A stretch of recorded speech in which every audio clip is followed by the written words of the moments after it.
porque a gente tem uma experiência de vários meses de pandemia, em que teve praticamente uma guerra, né, na sociedade, enfim, eventualmente nas vias de fato, mas pelo menos em termos de verbalmente foi uma verdadeira guerra, né? E as pessoas já estão cansadas de qualquer maneira. Quem é negacionista vai continuar negacionista. Se o poder público não atua para facilitar medidas que impeçam mais disseminação do vírus, a sociedade civil já não tem mais, talvez, a mesma energia que teve antes, né? Então, assim, o que eu queria lançar como pergunta para vocês debaterem primeiro, assim, aprendemos o que com o que a gente já passou, né?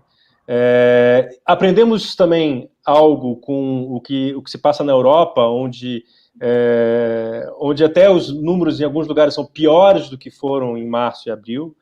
Inclusive, é bom mencionar que onde agora está muito forte a pandemia no leste europeu, que foi poupado na primeira parte, né? E onde os governos fizeram medidas, mas depois já começam a abrir. Hoje já ia dizer Sarkozy, veja só. Hoje o Macron já, você vê o ato falho aqui, já anunciou um estranho programa de reabertura novamente, quer dizer, enfim, o Brasil entra nesse momento de segundo aumento, né, para não dizer segunda onda, ou segunda onda também, enfim, tanto faz, com, vamos dizer assim, mais preparado com o que aprendeu ou mais cansado? Você quer qual versão? Do inferno ou do Domingos? Não, qual versão? Tem a versão do Domingos do inferno e tem a versão do Domingos do céu. Né? Deu uma versão que não vai fazer a gente pular da janela, né? Então, lá do céu. Você sabe que tem amigo meu que quando me vê ao vivo, ele muda de canal. Né? A situação é a seguinte, essa emergência que está aparecendo agora, ela deveria ser encarada como foi encarada, por exemplo, no caso da Europa, como foi encarada pela Irlanda.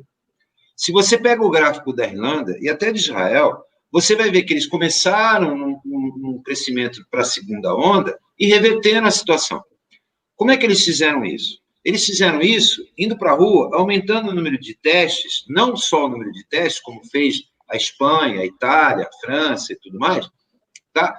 Mas aumentando o número de testes e isolando os contactantes dos testes positivos. Eles reverteram a entrada na segunda onda. 2 países, que é Irlanda e Israel, fizeram isso. Você pega o gráfico da segunda onda deles, eles começaram e caíram. Tá? Então, essa é uma solução para o Brasil.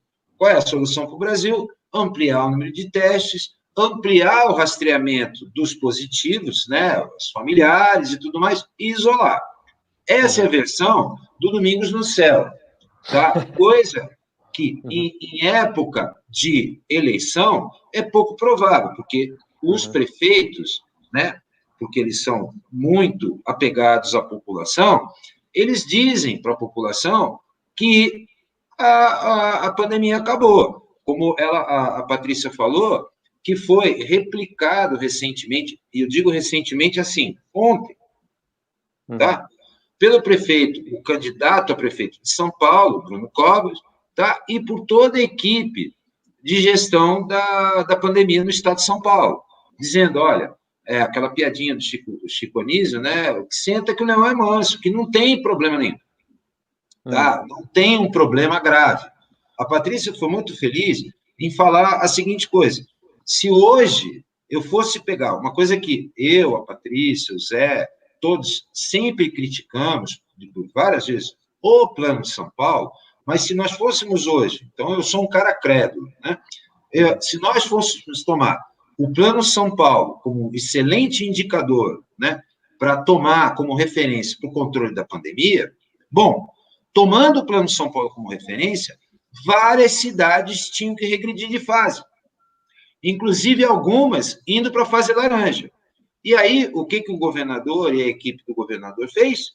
eles falaram o seguinte: não, nós vamos analisar isso no dia 30 de novembro. Por que no dia 30 de novembro? Porque no dia 29 é a eleição. Uhum. Não tem nem o disfarce do e aí eleitoreiro. você protegeu vários prefeitos, inclusive do próprio partido do governador, tá? Que estão tentando se reeleger. Tá? Tentando se reeleger. Esse é um cenário, aí eu vou para o inferno do Domingos, tá?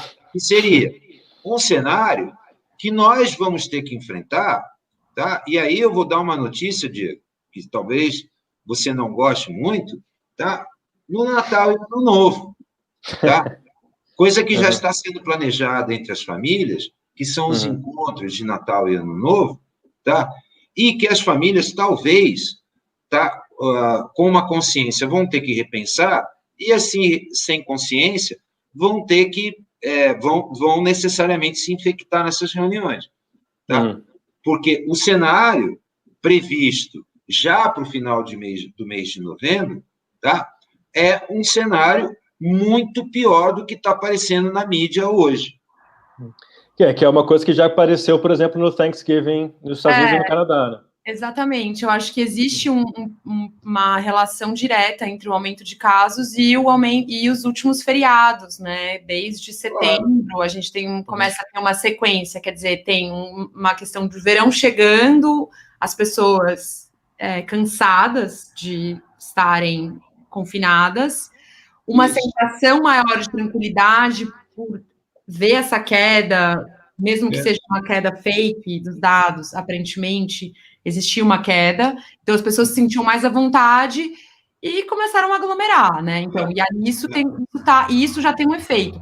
Agora, eu acho que, voltando um pouco para a pergunta do Diego, eu acho que sim, as pessoas estão cansadas, e eu acho que isso é um reflexo de uma política mal feita desde o início.